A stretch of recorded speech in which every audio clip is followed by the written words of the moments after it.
We were driving my friend's really old beat-up Subaru through a massive graveyard. We stopped and walked down a hill and came across a little pond. There was someone sitting on a rock on the other side of the pond. The figure was all black and we couldn't make out any features other than the fact that it looked like a man who was wearing some old-style top hat. We stupidly waved and shouted hi.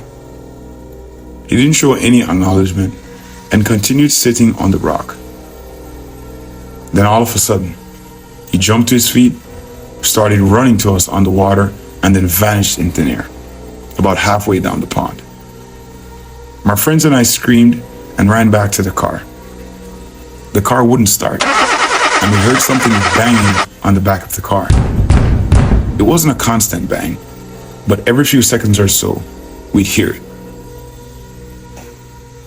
Nobody was outside from what we could see in the dark, but something was making a noise on the car.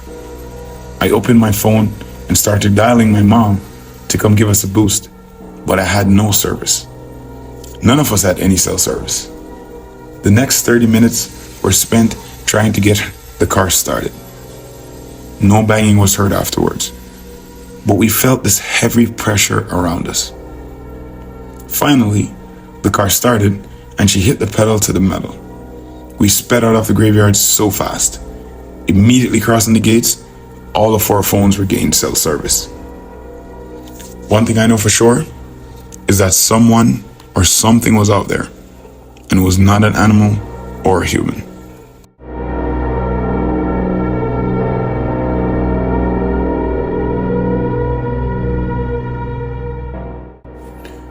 My friends always found it annoying that I never usually went out on weekends.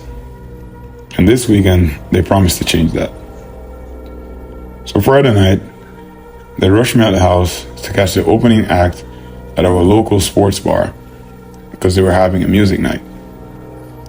After a few drinks, I realized that my phone wasn't in my pocket.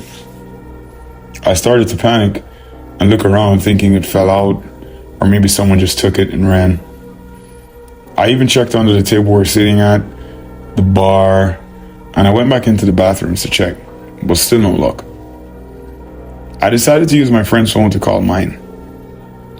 After about 2 rings, someone answered and gave out a low, raspy giggle.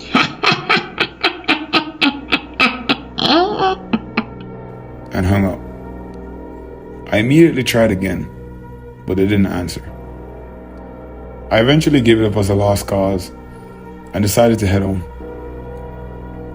Upon entering my room, I found my phone laying on my nightstand, right where I left it.